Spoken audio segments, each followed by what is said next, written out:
spy isn't as glamorous as I thought.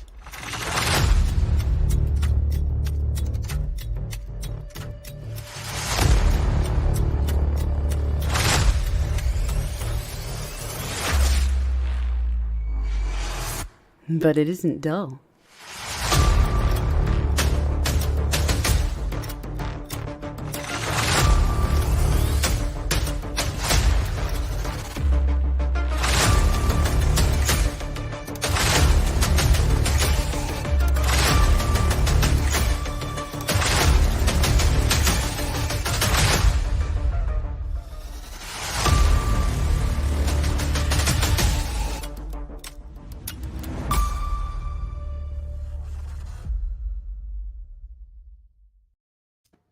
Good evening, everybody.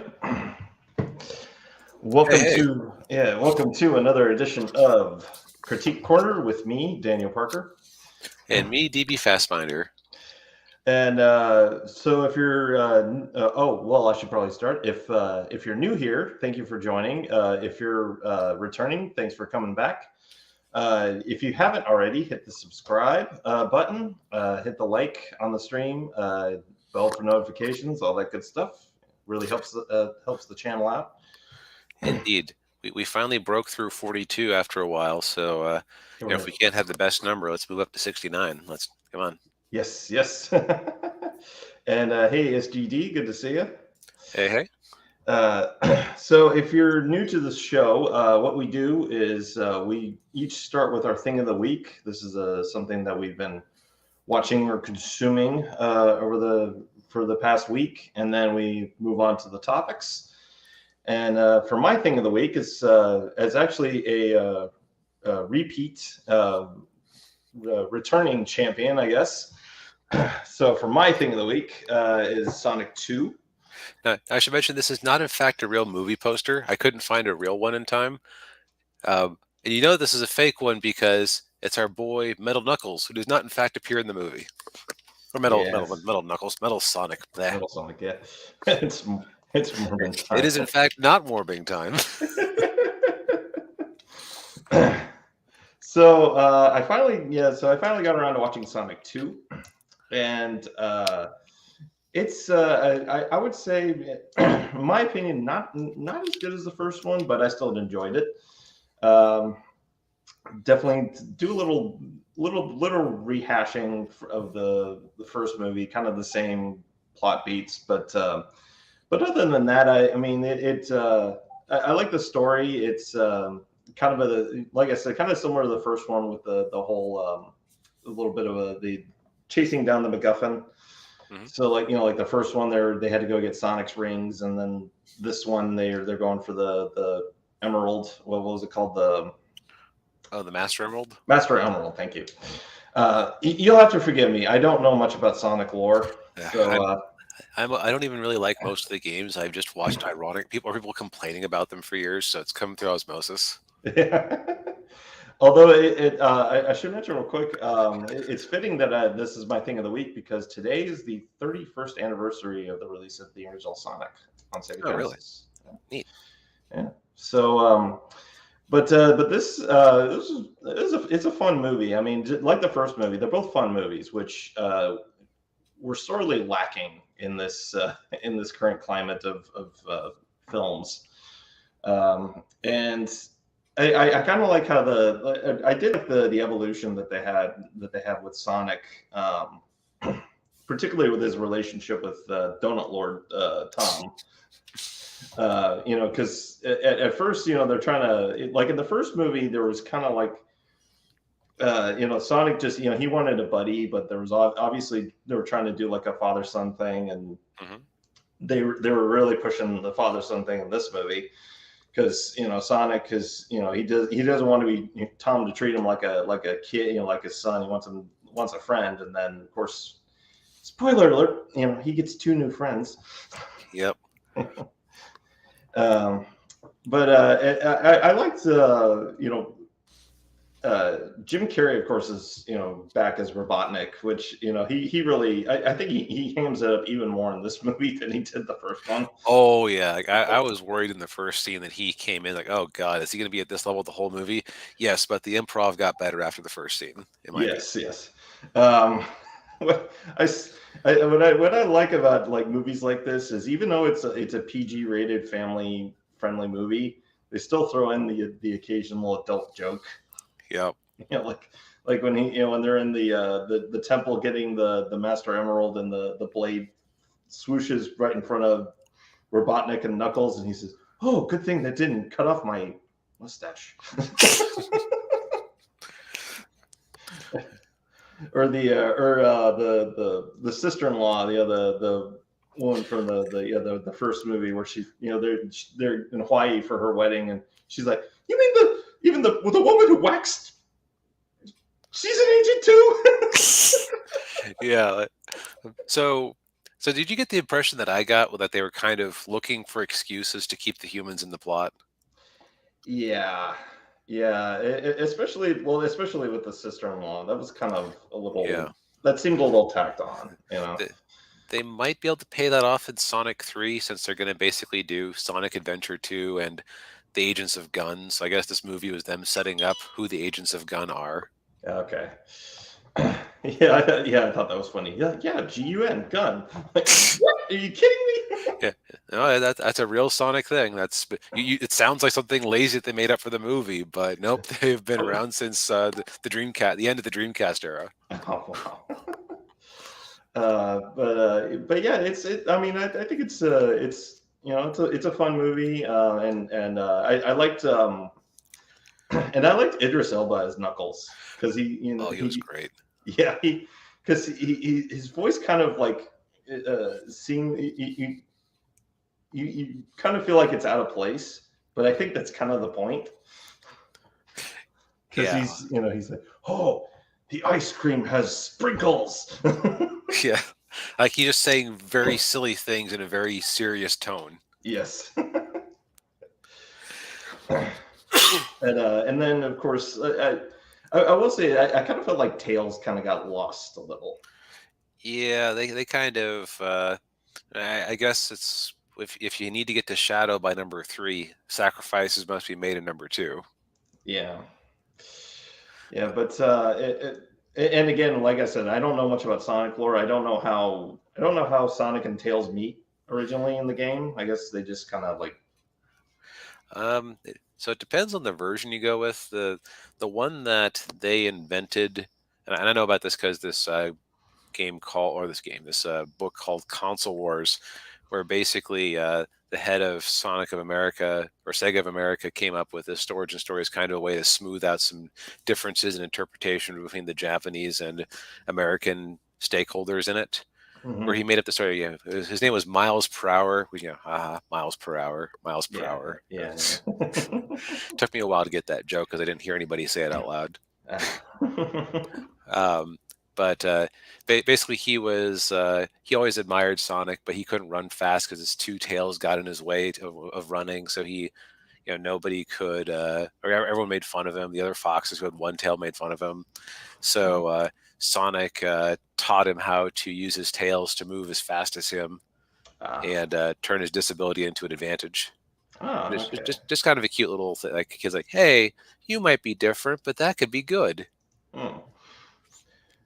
Okay, so in the movie, he already knew how to use his tails. Right. It wouldn't surprise me if we met. It is a very different thing because in most media, Sonic is portrayed as being significantly older than Tails, where for this one, they feel like they're age peers. Yeah. Sonic might be a little older. Yeah, like maybe like a year different. Yeah, but not much. Yeah. But I mean, I thought the effects in it are really good. And you were telling me before the show that the budget was $90 million, and it didn't look like a $90 million movie. I mean, it no. Looked, I thought that the effects were really good, and certainly better than a lot of other bigger budget movies that I've seen recently. Yeah, and you know what I just really appreciated about Sonic was that he actually like was afraid of things, but he had to be heroic to get over them. Like, oh, Mhm. I can't swim at all. Well, better run as fast as I can across the ocean. Yeah, yeah, and then of course he risks his life to save Knuckles, and then Knuckles saves him, so they're even. But yeah, I guess that was in the game too, that Sonic couldn't swim. Yeah, yeah, in all the games he basically just sinks to the bottom of the water, then has a limited supply of air until he can Ah, get to an air bubble. okay, He just runs slowly through the water. okay, yeah, okay. So that explains the part with the air bubble. Okay, Yep, but sound that yeah, was even from the game. yeah, Yeah. yeah. I do like how they kind of they will like bring in certain things from the video game into the movie. Like, Well, like the bit where he was falling down the waterfalls, that was from a level of the game, and okay. like I actually recall annoying myself with how many references I got because God damn it, I never even played these games. How do I recognize these elements? Stupid YouTube videos.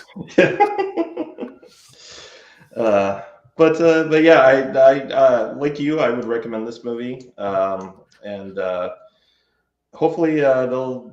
I'm assuming they made enough money that they can do a third one. Oh yeah, yeah. Yeah, yeah. This has done really well for them, and it's gonna keep doing well for them. Yeah. Gonna be interesting seeing how they interpret Shadow the Hedgehog, but Mhm. and I knew it was coming. Like, wait a second. Okay, what could they possibly have in a post credits thing? Well, if they had Gun, oh no, did they just say 50 years ago? God damn it! Because there's only one thing that happened 50 years ago relative to Sonic. Although, what's funny is that Shadow will probably make more sense in the movies than it did in the games. Because in the Mhm. movies they've established that there's this whole race of hedgehogs, right? They're gone Mhm. now, but there's more than one Sonic, and it's very conceivable you might have had a UFO incident 50 years earlier, right? Right. Yeah. In the games, it's like, oh, 50 years ago, Dr. Robotnik's grandfather invented the ultimate life form, Shadow, who is a hedgehog for reasons. Yeah. The first draft was a huge salamander. Uh, n- Yeah. No, we aren't going to tell you how or why that happened. Yeah. It's Yeah. just, But yeah, check this movie out. yeah. Well, for my thing of the week, I also did some kiddie fare, specifically the Pixar movie Luca. This was partially research uh, for our main topic this week, which is going to be Lightyear.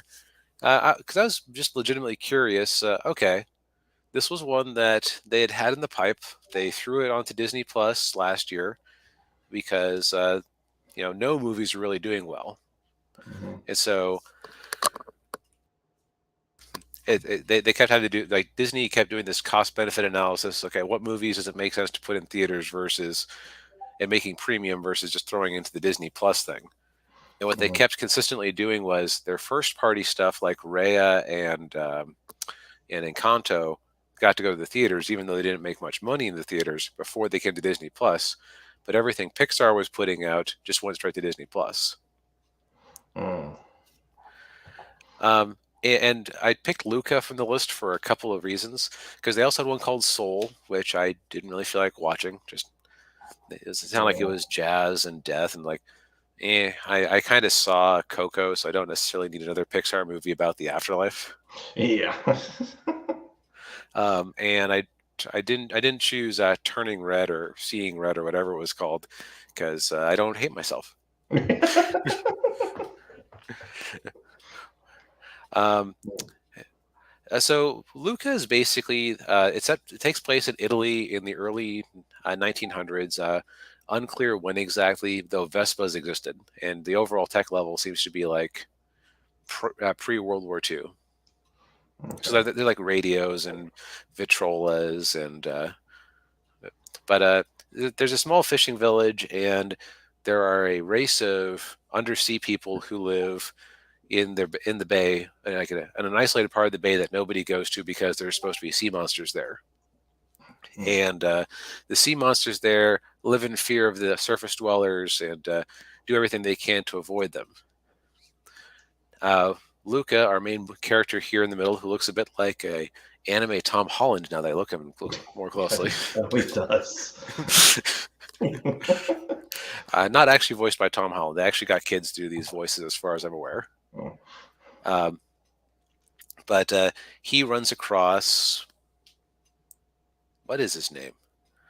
See, I keep wanting to say Bruno, but the reason I keep wanting to say Bruno is because of a cool little thing he does. We'll call him Tom Sawyer, because that's basically what he is. It's a very much a Tom Sawyer Huck Finn type of dynamic with those two. Okay. With Tom over there being I watched this movie on Sunday, and I can remember Luca's name because it's in the title, so that tells you about how much the actual character stuck with me.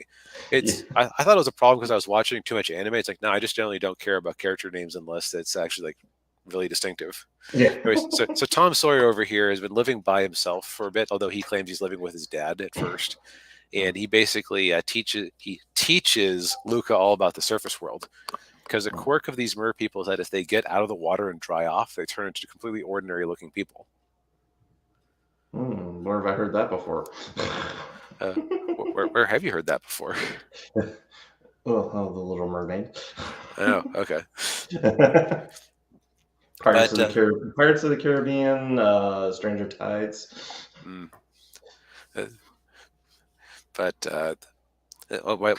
These are his parents down there. Okay. And so it turns into a thing like, oh, our little boy is going to the surface world. He's going to get himself in trouble, and we want to stop him. And Tom Sawyer's like, hey, you should do what you want when you want. Be cool like me, Luca. Don't be a good kid.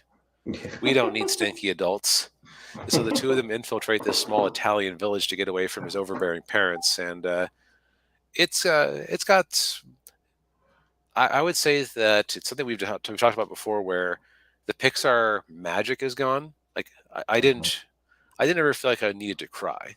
You know what I mean? It's like this is not Toy Story 3 where you're just bawling in that last scene where they're about to get burned. Yeah, this isn't Up where you watch the man's wife slowly die and just your gut wrenches. Mm-hmm. This isn't even The Incredibles where you have don't give me hope, I can't take it again, or whatever. It's like, like the one where he thinks his family is dead. Right. Yeah. Like there's no gut punches like that, but that's because this is squarely a kids movie. Like a lot of Pixar movies have historically been made so that you can enjoy them at any age, and there's a certain amount of fun and magic here, but it's just like, it's a kids movie. And there's nothing wrong with that. It's actually kind of nice that you do have a movie that isn't trying to sneak anything past the radar, which is hilarious, because this movie was actually, I'll admit that the other reason is that a year ago I had heard about controversy where the director was like, what? No, this isn't about two gay little kids. It's like this pre-puberty adventure. It's about two little boys exploring a town and getting to know people, and just like that sense of mystery when you make a really good friend for the first time. Yeah. And everyone on Twitter, all the Tumblr refugees on Twitter were like, "What? No, they're clearly gay for each other. What are you talking about?" So like part of it was, okay, what are they imagining things? And my overall conclusion was that Frozen 2 is a much more gay movie than this is. Like Frozen 2, you can tell the character that the writers were ready to set up as Elsa's girlfriend if the higher ups had given them permission. Yeah.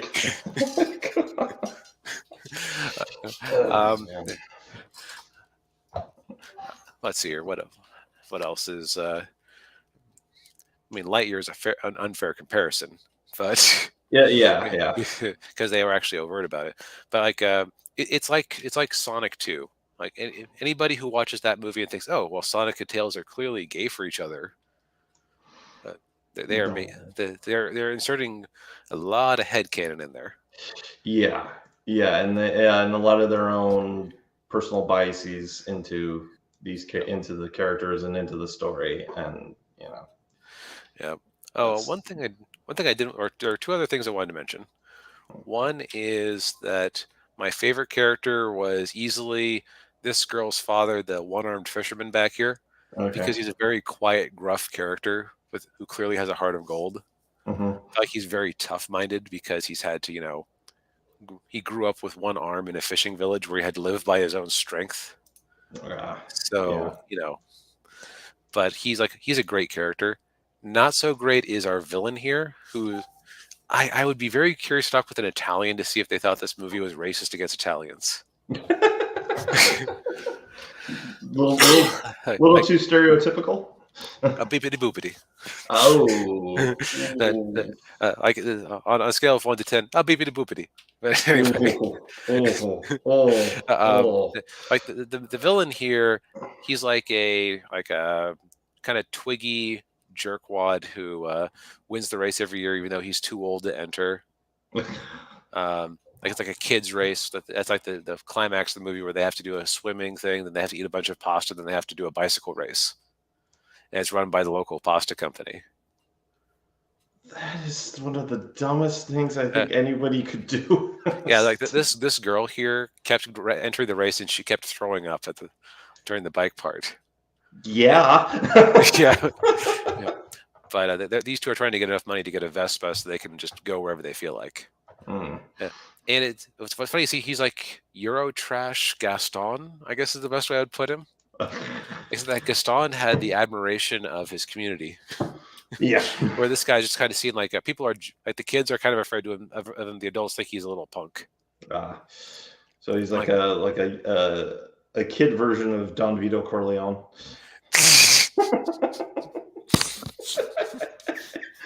Wasn't expecting that one. But and like some of the dialogue is very on the nose. Like at the end, he's like, these two it's raining and these two have turned into fishmen, and he's like, no, you are the monster because everyone's afraid of you because you are the monster. It's like, wow, that's very on the nose. Like that. Thank you for stating the subtext of the movie. Yes.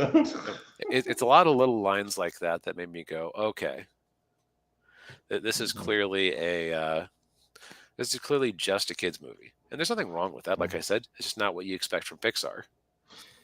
Yeah, Pixar is always, like you were saying, it's kind of all ages sort of thing. I mean, I remember that when I little, however old I was, 9-10 years old, when I saw the Toy Story 1 in the theater. I mean, I saw that with my mom and my brother. Mm-hmm. My mom was in her early 40s, and my brother was in high school, and they both loved that movie. Right. Pixar just used to have that magic. Mm-hmm. So would I recommend it? It's not a bad watch for an afternoon when you have COVID like I did. Mm. It's like I would not have watched that movie probably except for the show, just to get some context for our topic, but I don't regret the time spent.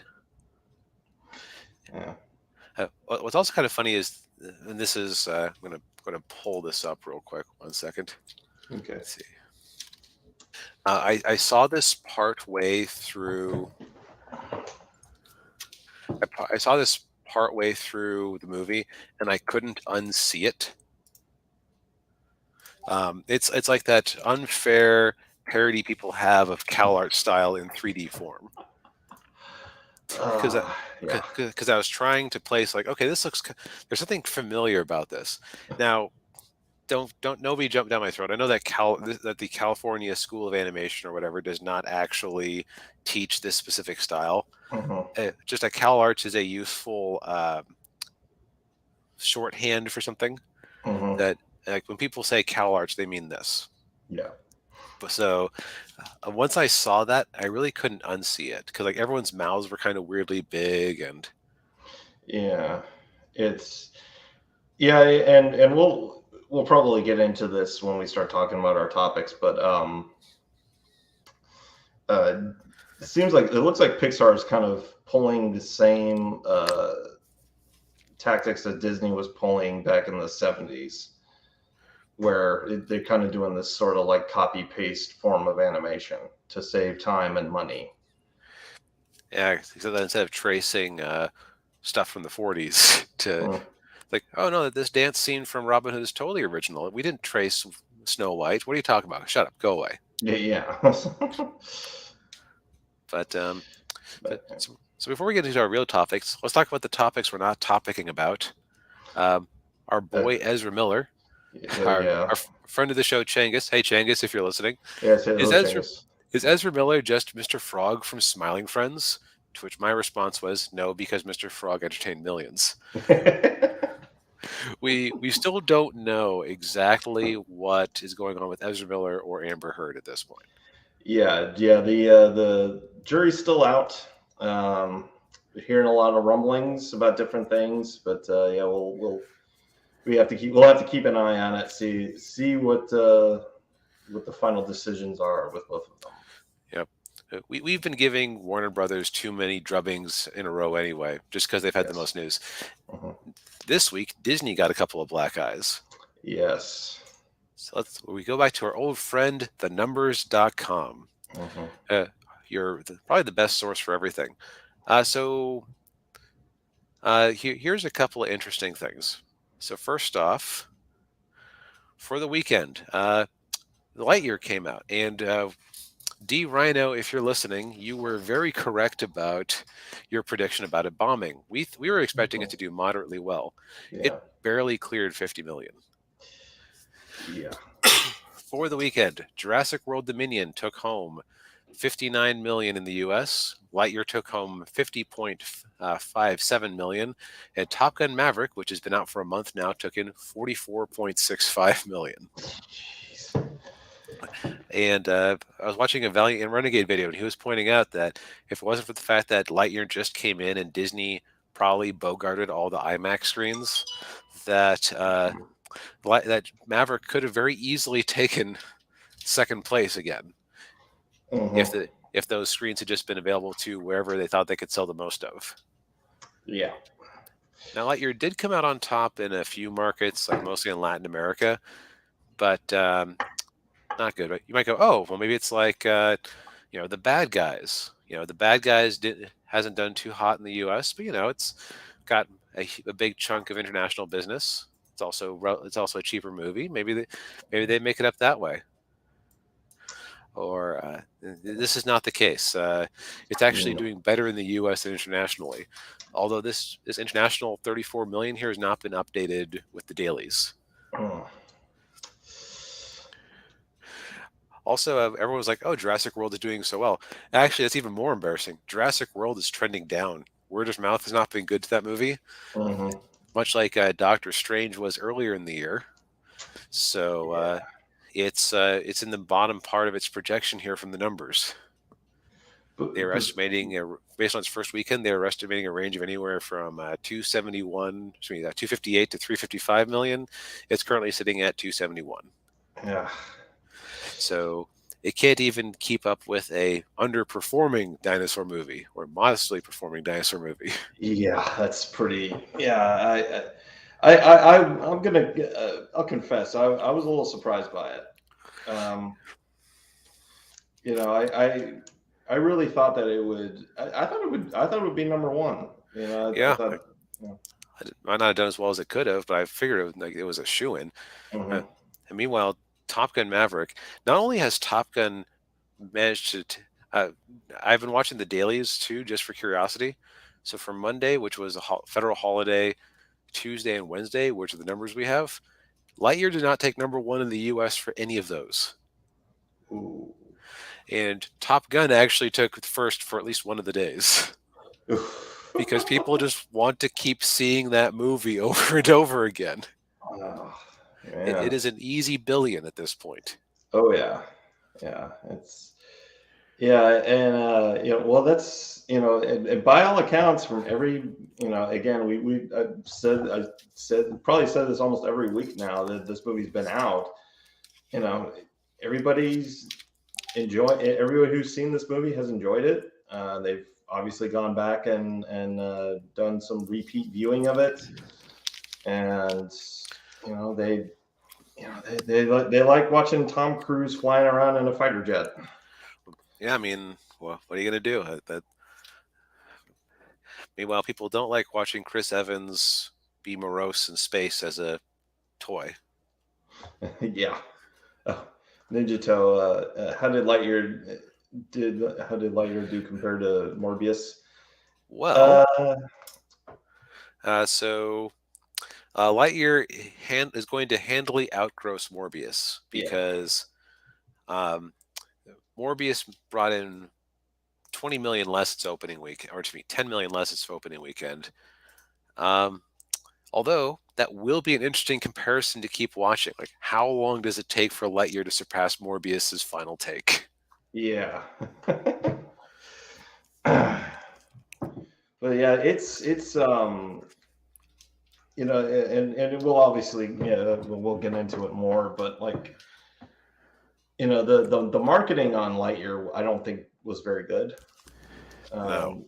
And, it didn't, I think you even said last week, you're like, oh, I forgot this movie was coming out. Yeah, I'd seen a trailer for it before I went to see the Bob's Burgers movie, Mm. and if I had walked out of that theater and you'd held a gun to my head and said, "When does Lightyear come out?" I was like, "You better just shoot me." Yeah. Yeah, I have no idea. Yep. Now, part of it is that just gonna be on the table about my bias. I am at this point generally anti-Disney and will only support Disney products that look really interesting. Mhm. So the trailer for Lightyear did not have me enthused from the start, so I basically just deleted it from my short-term memory. Yeah, same here.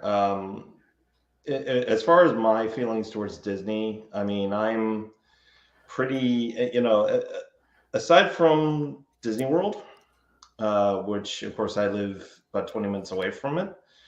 Um, I like Disney World, but yeah, I'm kind of like you. I'm not going to support anything Disney unless it looks good. And yeah, and Lightyear didn't interest me. Yep. And if I lived within driving distance to Disney World, I'd probably be a pass holder too. Not gonna lie, that sounds like a blast. Yeah, yeah. But so and then as far as interesting box office stuff, I have this sneaking suspicion that we're going to see Jurassic World start to perform a bit like Doctor Strange, Mm, insofar as, well, actually, no, uh, Jurassic World is still within its trend line. Doctor mhm. Strange has just been consistently, 50 million beneath it. Or no, now it's 70 million beneath its trend line, Oof. beneath the bottom of its trend line. Where Yeah, it's Jurassic World is down, but it isn't outside of its trend line. So yeah. I think there's a certain level where actually let's get into this. So reasons that Lightyear underperformed. Okay. Yeah. So I mentioned the marketing Hmm. uh, wasn't uh, wasn't very good. And yeah, the trailer was very underwhelming. Um, it didn't. You really didn't get a sense of what the movie was about. No, it's like you knew there was a mission of some sort and like some sort of timey-wimey time skip thing, but Yeah. I thought I thought it was kind of like a animated version of the right stuff when I first looked at it. I'm like, is this like a you know NASA astronaut thing, only in deeper into space? oh man, that actually sounds like a cooler idea. I don't know if that's actually if there's any element of that because none of the reviews I've heard have mentioned that. Like he Hmm, does fight Emperor Zurg, no. so like and like there's some sort of failed mission, but yeah, no, like that actually would be if they didn't want to be super violent with Buzz Lightyear, then that would have actually been a really good way to do it. Yeah, but yeah, I think the it just it you're making you've got a movie that's based on it's a spin-off of Toy Story about a character that's based on a toy, and it's kind of hard to get behind that, and it's and especially too, like, I mean, a lot of people pointed this out, and I think I pointed this out on the last show. There was a Buzz Lightyear cartoon show Mhm. that was on like 20 years ago on it was Buzz Lightyear and Star Command, I think was what it was called. And I have heard people say that this movie is an inferior remake of it, basically, Mm. as far as the initial premise. Yeah, and what gets me is like you look at the characters on that cartoon show. You had a bunch of aliens in it. Yeah, you had the typical blue-skinned hot alien chick. You had the big red fat guy, and you had the little smart aleck robot. Yeah, Well, why do you need Taika Waititi in it? yeah, Uh, yeah. It didn't. Yeah, it didn't heck, make any. heck, make Taika Waititi the robot. Yeah, I liked him as the IG. What was it IG-11 in the Mando. Mandalorian? Yeah, Yeah. yeah. It's okay. So you've got a confused premise. Mhm. Um, we're actually going to talk about politics last because we should go through all the other possible things. Yes. Um, because we are not the channel to go get woke, go broke. Okay, next topic. Yeah. But so I did consider the possibilities that like a lot of animated movies have done lower numbers than they might have historically. Like Sing 2 made a lot of money, but it did a lot of that slowly. Like it was in theaters for a really long time, shockingly.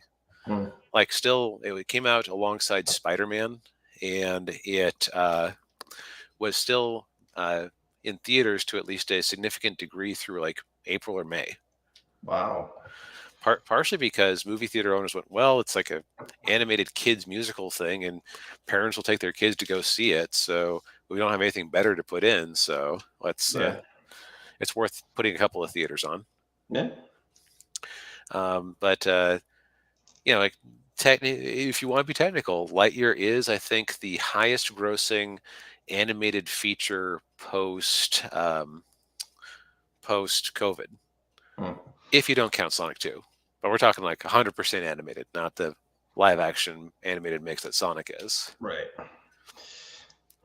So there's a chance that it is just that families aren't going to the movie theaters as much, at least Mhm. for kids stuff.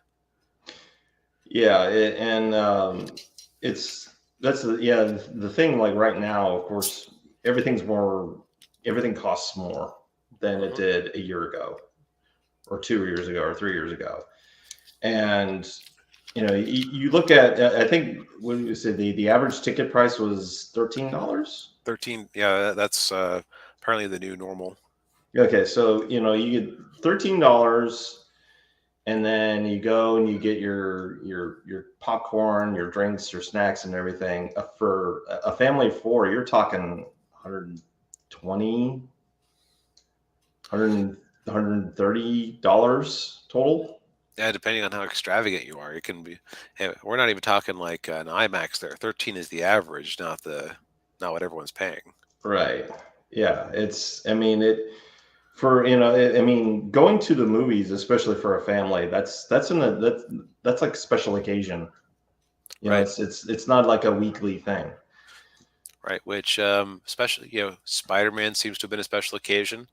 A movie with big old dinosaurs seems to be a special occasion because kids do love dinosaurs. Mm-hmm. Yeah. Which is interesting to release this movie opposite. So that this is actually the second time that a Pixar movie released to number 2 because of a dinosaur movie. Specifically, Inside Out released alongside or in the shadow of Jurassic World. The first one, and it came in second. Of course, it came in second when tickets were average of $9, and it came in $30 million higher than Lightyear. So that was actually a successful movie. Yeah. But and it was also counter-programming because Inside Out is very girl-focused, right? Mm-hmm. Whereas it's like, we have Jurassic World, which is a boy-focused franchise. We'll just put it with a boy-focused Lightyear. Mm-hmm. Let's do this. Yeah. Yeah. Yeah. Well, yeah, and yeah, to go into that boy focus part of it, obviously this is meant to be a more boy focused movie, but he's like only one of two male characters in this movie. There's a couple more male characters, but a lot of focus is apparently on the female cast members who, depending on who you talk to, are the more capable ones who kind of drive the story. Mm. Which that's an interesting choice, I'll say. Yeah. Yeah. It is the type of bait and switch I've come to know from Disney, which is basically, by the way, I had COVID last weekend, so even if I had felt like going to go see Lightyear, I could not have. Mm-hmm. Yeah. So I guess I contributed to that low box office. Yeah, same here, because I'm kind of one of those people who's just like, I'll wait for it to go on Disney Plus. Yep. That is another thing that very likely hurt this movie badly, which is that they have trained people to know that Pixar movies are going to come to Disney Plus. The last three, what's here? So Onward went to Disney Plus relatively quickly. It was like the last major movie release before COVID really hit. Right. It bombed big time because of it. Mm-hmm. I do not feel like it was on the road to a success anyway, just because it was not a very good movie. Like Luca was a much better movie than Onward. And Luca was like, if you had told me it was made by DreamWorks, I would have said, "Oh, that's nice that DreamWorks has upped the quality a little bit and gotten a little less crass." Yeah. Good on them. Yes. But so it's like, if you've trained people to know, oh, Pixar, that goes to Disney Plus. Okay, I'm not going to bother going to the theater. Mm-hmm. Yeah,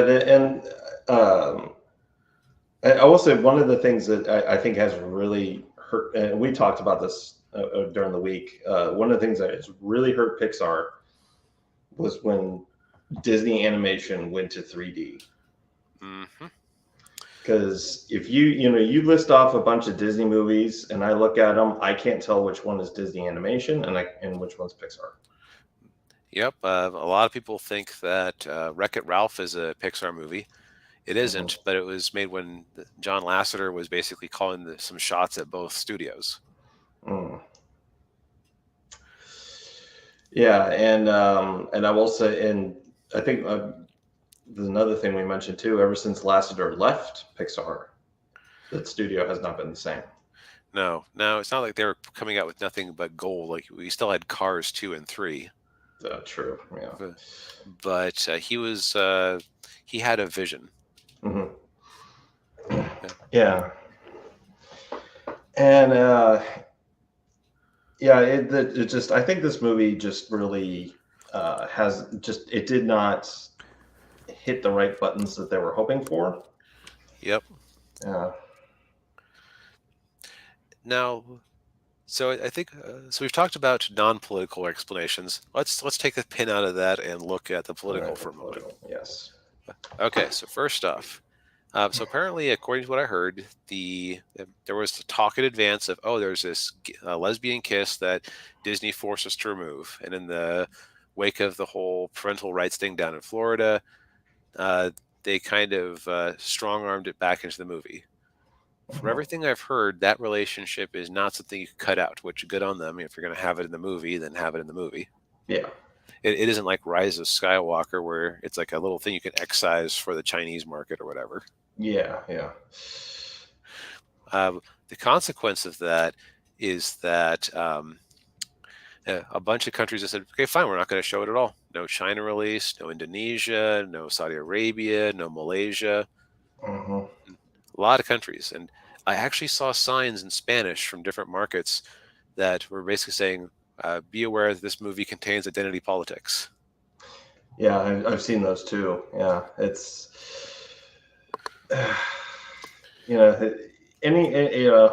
wonder how long it'll be before we start seeing those disclaimers. It's possible. Yeah. I mean, and the thing, apparently the biggest sticking point in the movie isn't so much that gay people exist, it's that they had two women produce a baby, and this was apparently like a big thing. It's like, okay, having two people who are in love in a movie is one thing. Having them kiss is one thing. Having to have the talk with kids when you might not have wanted to have the talk with kids, Mm-hmm. because kids kind of instinctively know, okay, there's a mom and a dad, and a kid happens somehow. Oh, can a kid happen when there are two moms involved? Mm-hmm. It's like, why didn't I take you to go see that stupid dinosaur movie instead? Yeah.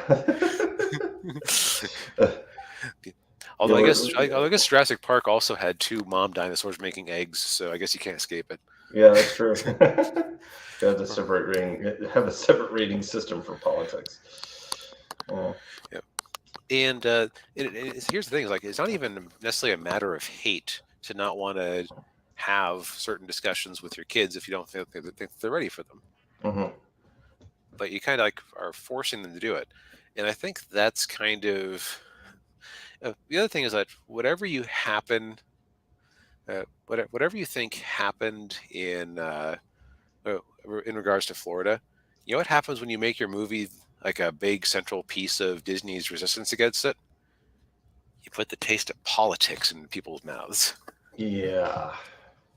The Wes over on Thinking Critical had a great analogy about politics and media a couple years back that stuck with me. He said that when he was a kid, his little brother hated the taste of onions. You could not hide them. If there was like a sauce or a pizza or anything that had onions in it, he would detect it and refuse to eat it because he hated the taste of onions so much. Mm-hmm. Politics can be the same way with media. Like, it doesn't matter if they're good politics or bad politics. It's the fact that if your association with Lightyear is, oh yeah, Florida bill, don't say gay. Yeah. Uh, Whether you like that or not, it's like, it's not fun anymore. Mm-hmm. Yeah. It's yeah. You make a movie like this because you want people to have a fun time at the movie theater and be able to enjoy what they're seeing. Not, oh, I'm getting preached to again. I have to. I feel like I'm watching cable news. No. Yeah. Right. And that is, and not having seen the movie, I cannot tell you that. Right. Um, uh, but it's definitely the impression I got listening to the people talk about it for months. Mm-hmm. Yeah, and as a heel versus babyface brought up a good point when he was talking about this. Um, the only marketing that he got for this movie is same-sex kiss. Don't like it, you're an idiot. Oh yeah, Chris Evans did not do the movie any favors going out there. No, he didn't. Because he specifically said they're like, people who don't like this are like dinosaurs, they'll die out. And then what takes his first place crown? Dinosaurs. Yeah. So it's just one of those little ironies of life that just makes things worthwhile sometimes. Yeah. Yeah. But yeah, Lightyear flop. Yep. Now we'll know how much of a flop next weekend once we have the second weekend stuff. Mm-hmm. But basically, from what I heard on the math, someone describing it is, it could have these absurd low drops that Top Gun Maverick keeps having, like, Mm-hmm. and it would still struggle to hit 500 million, which is I think we're about. I think that's right. I think I mathed it out that it would have to be like 600 million to be really popular or profitable. Mm-hmm. Actually, let's run some numbers right now. So you at home can do your rough back of the envelope math too. So the budget of Lightyear was 200 million. Mm-hmm. It is a rule of thumb that they have historically added half onto the cost of the movie for advertising. This isn't always the case because, like, for cheap horror movies, you can make a movie for 10 million, then advertise it for 100 million. Mm-hmm. And advertising costs have gone up over time, so it could very easily be, it could be more than half again. But we'll just, Mm-hmm. just best case scenario for Lightyear, we'll say it's, half again as much. Another 100 million for advertising and other expenses. Okay. Now, typically in the box office, you get, for the American market, you get more per ticket. Internationally, you get less. Like China, you get 25% of every dollar you make in China, which is why a lot of these movies, like, Aquaman made $1 billion. Yeah, but a lot of that money came from China, so they didn't get very much of it. Mm. They just got the bragging rights of, oh, we made $1 billion. Yeah. But typically a good number I've heard is either half or 60%. So if we say if we divide by 0.6, that basically tells us that yeah, okay, so 500 million is roughly your break-even rate. Mm-hmm. I don't see this basically to hit that at this point. It would have to have the types of crazy legs that Maverick is having right now. Yeah, and I don't. Yeah. Where we're talking like, it's hugely above the trend line. The only movie we've ever looked at on this channel that ever was heavily ahead of the trend line from the numbers. We're talking second weekend drop was, let's see here. It dropped less than 30% from one weekend to another. That is basically completely unheard of. Oh, wow. Like Lightyear would have to have similar types of drops to break even at this point. Yeah, I don't see that happening. Yeah, I mean, this movie was supposed to open to 100 million, and then they slowly started edging it down. It was like, oh, it's gonna. The prediction was 70 million for the weekend, which wouldn't have been great, but it's better than 50. Yeah, better than 50, and you almost wonder if they fudged the numbers to help Disney save some face. Yeah, probably. Yeah. But what's a million of fudge between estimators? Yeah.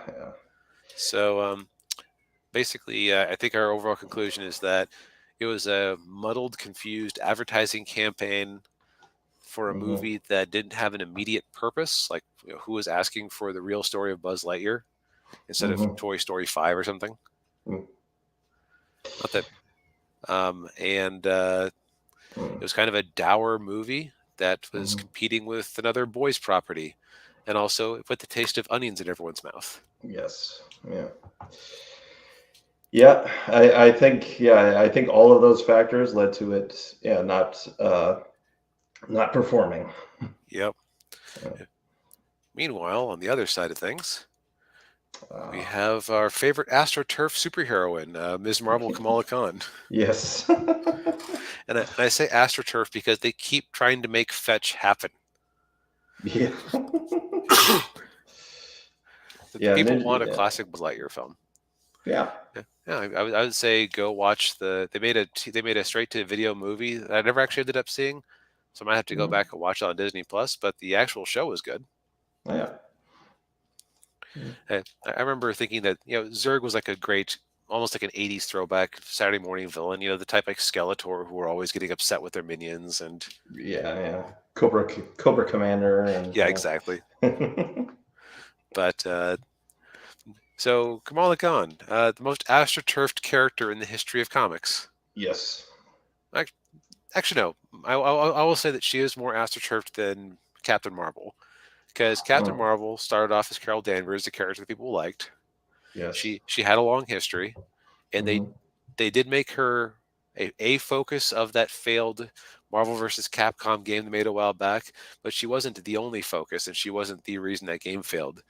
Meanwhile, Square Enix recently sold Crystal Dynamics and their other Western studios at basically for chump change, like the type of money where if Bill Gates or if Satya Nadella over at Microsoft had been aware that they were trying to sell it off, and they hadn't been busy trying to buy Activision Blizzard, they might have said, "Hey, let me dust under the covers here. Might find some." It was like what? It was like 20 million, like which for a studio of the size of Crystal Dynamics, that's like nothing. Yeah. Wow. It was like some absurdly small amount of money. Like wait, that's all that was worth? Yeah, that's wow. Yeah, but Marvel versus Capcom was a Disney screw up. Yeah, because they basically didn't want to give shine to anything that was owned by Fox or Sony. Yeah. At the time, but like Ms. Marvel was the face of that Avengers game that flopped. Yeah. Like people people like thought that the game was you're going to only be her, and it would be entirely fair because you boot up the game. I tried it on Xbox Game Pass and decided I didn't actually have any fun with it. But the first scene is her wandering around a convention as Ms. Marvel as your tutorial. What? I wonder they could have probably sold another million units at launch easily if it had been Peter Parker instead. Oh yeah. Oh yeah. If it had been Peter Parker Spider-Man in that game, oh yeah, it would have been instead of being a PS4 console exclusive, which yeah. Fucking, yeah. Anyway, getting away from that. But sorry, bitter Xbox guy. Anyway, a bitter Xbox guy who's Spider-Man is his childhood hero. So only mildly bitter. Just a scoosh. just a little. But so and that game tanked with her the head of it. So it's like, oh well, and her comic book did okay. Like it was like 30,000 a month, which was like profitable and something you could build off of. And then they put her. God, and then they decided to make her a prison guard at Captain Marvel's Gestapo prison, basically during Civil War II. Oh, and that was basically the end of her sales because the fun was gone. Yeah.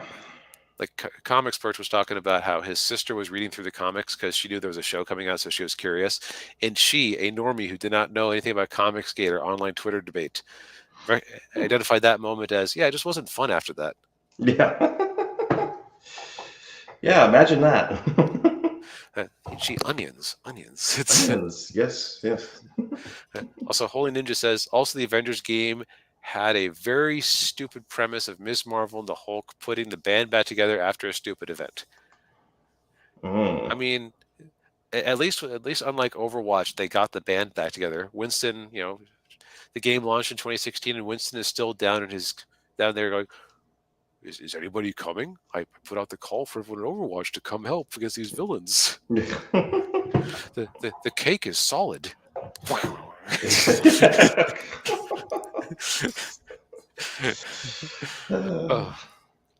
But so it's like, I actually kind of thought to myself, okay, Ms. Marvel TV show, I've heard some decent things from people who are of a mind to watch something that's more kid oriented. And kids need entertainment too. It could do well for itself. Yeah. So let's talk some numbers. I didn't have the chart in front of me, but the top of Marvel and Disney Plus was 2.5 million. That was for Loki. By the way, these numbers are from Samba TV, which we'll get into in a minute, where you could possibly have some quibbles with their numbers. But it's like until Disney starts releasing ratings for their stuff, that's all we're going to know. But so this is basically number of people who watched during the first week. Okay. And it's during their launch week. So Loki, number one at 2.5 million. Next down was, I believe that Falcon and Moon Knight both came in around like 1.8. Okay. WandaVision, the first one, came in at 1.6, which probably was like a bigger share of the actual Disney Plus subscriber base at the time because, not quite the first year, but I think it was the first major show after Mandalorian came out. I think that's right, yeah. And then at the time, all the people on YouTube like to rag on Disney, the Hawkeye debuted to lowest numbers yet, 1.5 million during its opening week. Hawkeye was like always everyone's least favorite Avenger, but also it was around the holiday season, so that could have a negative impact on it. It's not like that much down from WandaVision. It's like it's 100,000 off. But let's not talk about the woke death of Disney or whatever. Yeah. Daniel, did you see what the number was for Ms. Marvel's first week? I did not. I want you to get so knowing you now know it's less than 1.5 million. What do you think it actually was? I'm gonna lowball it here a little. Probably around. I'm gonna say around 700,000. You were correct. 750,000. Half of Hawkeye. Wow. Jeez. So, let's talk about why. Do you think that coming out with a TV show with a character that nobody heard about? Actually, no. That doesn't make a difference because like nobody really knew about Moon Knight if you weren't a big comic book fan. Right. Yeah. Yeah. But probably the bigger thing is, hey, you know this PG-13 franchise? Let's come out with one that's firmly PG, Yeah. specifically like a Disney Channel kids sitcom. Yeah. Yeah. And we'll also change her powers so she's more like Crystal Green Lantern instead of being all stretchy, because we probably can't do that on a TV budget. Yeah, that would be hard. People like to talk about, oh, it's dumb that her hands grow big. Yeah, it works for Monkey D. Luffy over in One Piece. So, I've never bought that argument. Oh, she has the worst costume ever. I actually kind of like Ms. Marvel's costume. It Yeah. works for me. So, a lot of people hate it, but Holy asks, how is the retention rate? That we don't have, and that's actually a good segue. So thank you for reminding me to talk about where you could quibble with the numbers from Samba. Mm-hmm. So Samba TV is a analytics firm whose software runs on different smart televisions, and they are able to. They basically their big competition is Nielsen, but Nielsen's numbers are strange. Mm-hmm. Because it's all matter. Are you counting views or are you counting minutes watched, and how long do you have to watch for a view? So a lot of people seem to like to use Samba's numbers for consistency. So that 750,000 number was for the first weekend. I haven't seen them for previous or for follow-up weekends. But where you could quibble with is that Samba TV's numbers only count people who watch Disney Plus via an app installed on their TV. Watched it on your Xbox or PlayStation, not counted. Watched it on your PC, not counted. Watched it on your phone, not counted.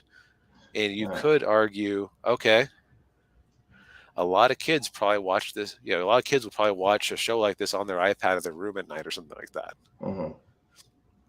So, and I would say that for something pointed at kids like this, that actually has a bigger chance of being relevant than most of the other shows. Mm-hmm. Because you know how those darn kids are with their smart devices and their smartphones and the and the schools have failed us. Get off my lawn and get off my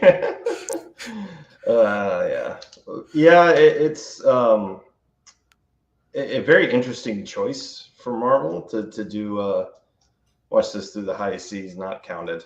Yeah. Right. I mean, honestly, if you watch it in the high seas, the only reason I care about that is that they know that there's at least demand. So it's like I think that HBO was almost impressed that they were the most pirated show back when Game of Thrones was big. It's like you still rather have people actually paying for it, but if you have a big enough subscriber base of pirators, then at least people are watching this show, and they might get somebody who actually is willing to pay money for their entertainment to look it up. Yes. Yeah, it's this show is an interesting choice for Marvel to do. Like you said, basically doing a Disney Channel TV show with a Marvel superhero. I mean, of course, and I know that you had like the Netflix Marvel shows, which were a little more adult. But yeah,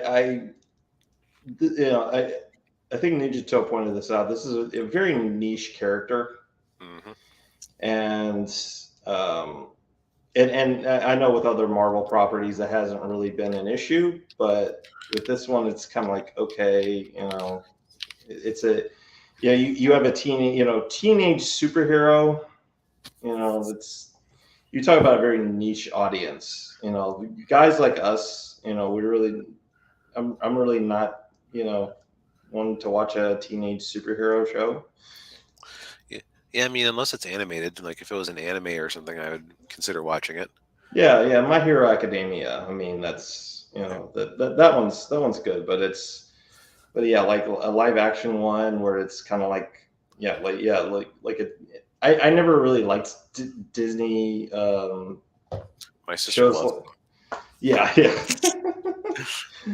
um, well, I liked the classic Disney Channel animated shows, but like the live action ones, I'm like, Yeah, that was never my speed either. yeah.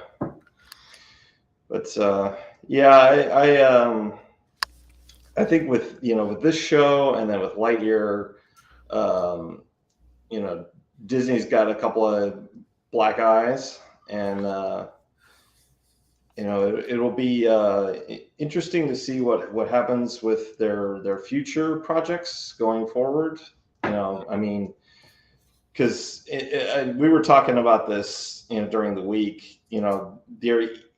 Disney is either on the cusp of another dark age or they're already in one. Yeah, it's like someone was actually pointing out that if you take a look at they have fallen heavily in the box office, and not even just like everybody's numbers are generally down. Mhm. Like a few movies have surpassed their original, like say I think Venom outdid Venom 2, Let There Be Carnage outdid the original Venom in the States, at least. It didn't make the international money. Mhm. It did. Top Gun has been a huge hit, of course. Into the Spider-Verse was an enormous hit. Uh, Jurassic World is doing all right. It's at least in the discussion as far as if it's successful or not. It's probably already made its money back at this point Mhm. because 600 million after a few weeks. So it's Yeah, I'd say it's made its money back. Yeah. or they spent way too much money off it, like reshoot without Ezra Miller for a third time. Types of money if you haven't made it back at that point. Yeah. Um, Holy Ninja makes a good point. I would put Lightyear as a black eye, Ms. Marvel as more paper cut. Yeah, I think that a they both speak to a fundamental mismatch with what the audience is actually after. Mhm. Uh, but you know what I mean? It's like you know, like you can only tell the people what they want for so long. That's right. I got distracted from my point. The So like most years, Disney, like in 2019, I think Disney had a huge chunk of the top 10. I think it was like top eight of the top 10 movies in the box office.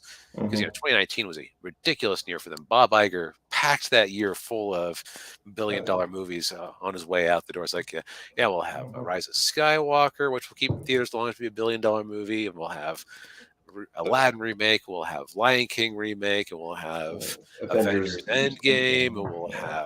have another Spider-Man movie, and we'll have Captain Marvel, which will pretend that matters. You have to see Captain Marvel before you see Endgame, so people will go see that.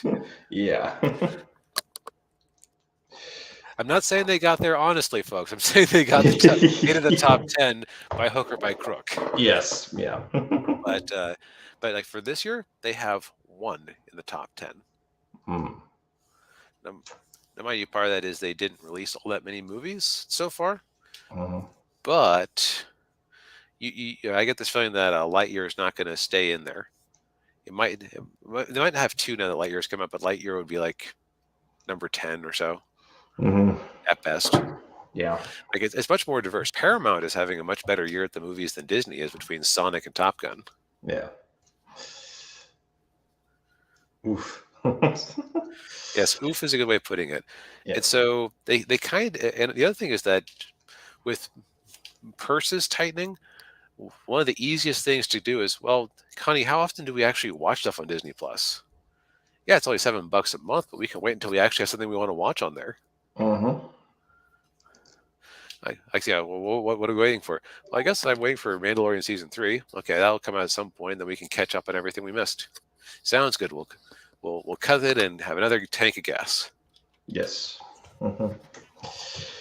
Yeah. Yeah. It's it's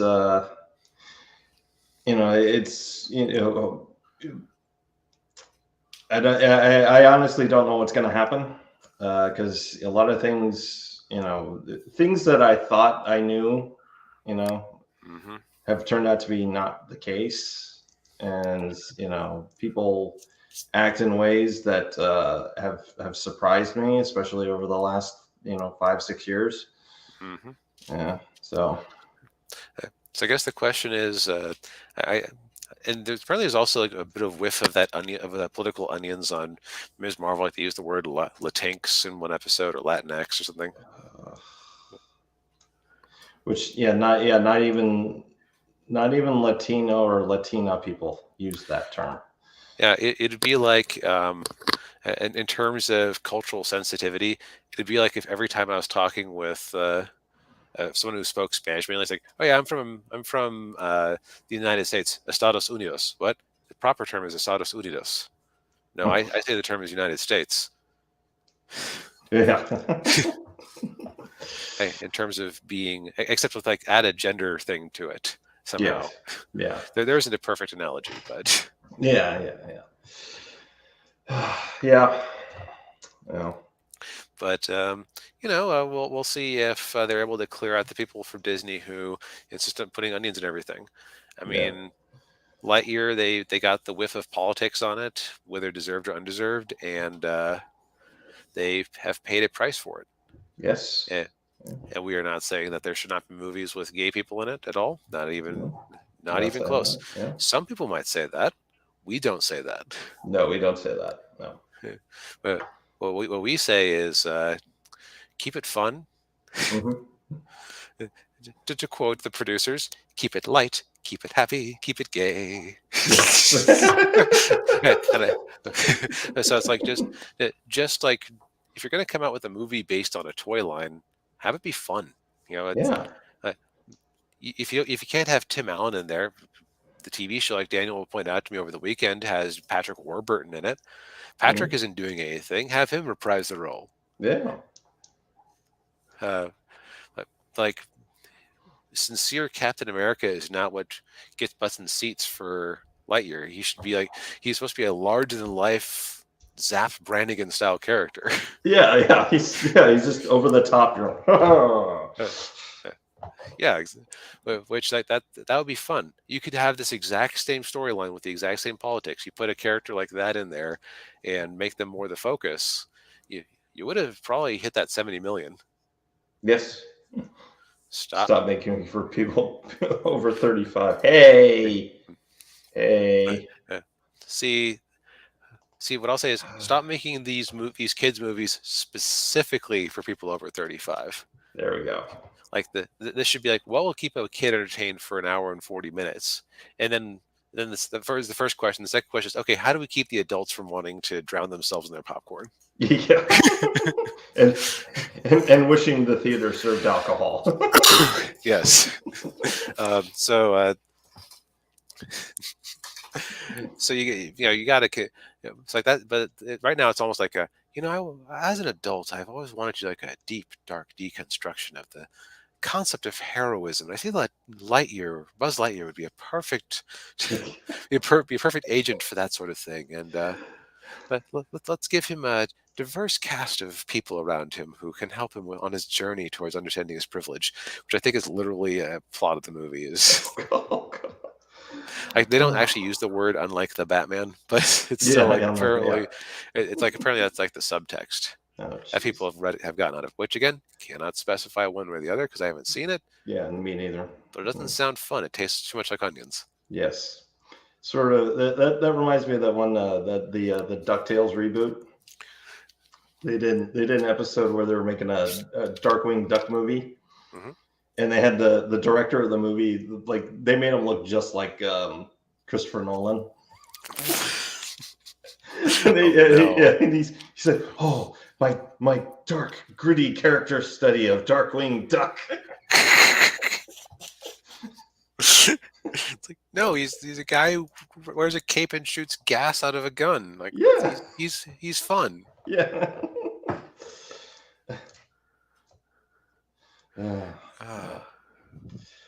All right. Do we have anything more to say on this topic? We did have another black guy for Disney. Oh yes. We can sum this up quickly because there's a million YouTube videos about it. Yes. they've been doing a dumb set of comics where it's like, what if Miles Morales was, instead of being Comic Spurge had a good take on this, like, okay, you already have enough people who say he's not Spider-Man, and refusing to accept him as Spider-Man. So their solution is, well, we're going to prove to you, we're going to prove to you beyond a shadow of a doubt that there is nothing to Miles Morales. We could just as easily make him anything else. So now we're going to do, what if he was Captain America? What if he was Wolverine? What if he was the Hulk? And now what if he was Thor? Except that isn't even Miles Morales. It's just some wank off named Odinson. It isn't even like he's Miles Morales who he turns into Thor. Just, oh, Odinson is a stereotypical black man with, somebody with graffiti on his hammer. Yeah, where they've made Asgard look like the Hood. Like the Hood, yeah. And he actually describes it as the Hood. Yeah. Asgard is my hood. And he's shouting out a bunch of really bad slogans and like. And one of the lines he says is by Odin's fade, which a fade is a type of hairstyle. When you see Odin, he is bald, shaved head bald. Yes. So it isn't even like he has a fade. Yeah. Oh God, But this is one of those things that unites the left and the right, and because basically everybody agrees this is dumb and racist. Yes. Yeah. Everybody agrees on this. Yes, everybody. Yeah. Can we please give Miles Morales an actual superhero name other than Spider-Man? His superhero name is Miles Morales, I thought. Yeah. The trouble is they've invested too much in him being Spider-Man, and if they made him like Tarantula or something, then that would be like, which you actually could do because he is also Hispanic, which everybody always forgets. Yeah, he's half black, Puerto half Rican? Hispanic. Yeah, Puerto Rican. Yeah. His dad's black and his mother's Puerto Rican. Oh man, can you imagine if they were embraced, if they didn't forget about that and they just embraced the other side of it? Oh. Yeah, it's like what Asgard would look like. Everyone would be wearing a sombrero. That would be a donkey over there. And Oh wow. That'd be like the episode of Seinfeld with Puerto Rican Daddy. Well, and it's like you might go, DB, you racist. Puerto Ricans don't wear sombreros. It's like, well, that's kind of the joke, is how badly they did the research. Another thing is like everyone's like, oh, what white guy wrote this? That was actually a Hispanic Jewish man. Yes. Mexican Jewish author Yehudi Mercado. Yeah. Which it just proves that no matter who you are, what race, creed, or religion you belong to, or who you prefer to sleep with, you got to do your effing research and resist having bad ideas. Yes. Yeah. Yes. Yeah. And best to avoid any negative stereotypes. Yes. Also, I would love it. It's like G Gundam with Tequila Gundam, says the Holy Ninja. See, Marvel wouldn't be that fun kind of racism, where it was actually like across the board, and the American Gundam was Rocky, and yeah. No, it would just be boring. Yeah. But yeah, so that's our, to paraphrase Clownfish TV, our triple daily dose of dismal Disney. Yes. So Warner Brothers has been taking it from us long enough. They deserve to turn. Yes. Yeah. Yes. Lest anyone think we were Disney shills. Yes. No. Absolutely not. Now, if they wanted to back up the Brinks truck, I could suddenly start enjoying Marvel Comics again. Yes. I would change my tune all of a sudden. Yeah. But since I don't foresee them doing that, I guess we'll just have to be straight and just like call it like we see it. And yeah, darn, would love to quit that day job to be a Disney shill. Yeah. Or Warner Brothers shill. I could suddenly start saying that Amber Heard was mistreated in court, and we really deserve to see her performance in Aquaman 2. Yes, and Ezra Miller is a fine actor, and they deserve Yes. they deserve the benefit of the doubt. Yep. Right. They deserve to have their movie seen the way it was shot. Yes, yeah. And I don't know. 50 Batman comics 1 month. That's not too many. That's totally reasonable. Yeah. All right. I think that's Yeah. enough sarcasm for right now. Yes. All right. Great. Well, if you stuck around this long, thanks for joining us over here on Critique Corner. Yes. Yes. Thank you for. Oh yeah. Ezra never ran like a. Yes, as it was totally was not bots that got that fake Academy Award. Definitely not bots. Definitely not. Yeah. Definitely not. No. But yeah. Well, Yeah. we'll see what's new for next time. Sometimes these stories seem to drop into our laps, and again, just a whole bunch of bad news for Disney all at once. So Yes. history Yeah. tells us that next week it'll be Warner Brothers' turn again. Yes. Right back to it. Yes, we'll be back to distant Warner Brothers. The weekly Warner Brothers drubbing. Yes. Warner Brothers drubbing. But yeah, yes, thank you everybody for sticking around and watching us. We appreciate it. Like I said at the beginning, hit the subscribe if you haven't already. Hit the bell, like the stream, and real quick, a couple of days left on the Angels Awakening Second Chance campaign. We are funded, so that's good. Ooh. Yeah. So, but yeah, you got a couple of days left to pick up a copy if you missed out on the first time. Let's put some Parmesan cheese on that spaghetti. Yes, exactly. All right. Well, once again, thank you everybody for watching, and like we said, we'll see you all next week. Yep. Night, everyone. Night, everyone. The life of a spy isn't as glamorous as I thought.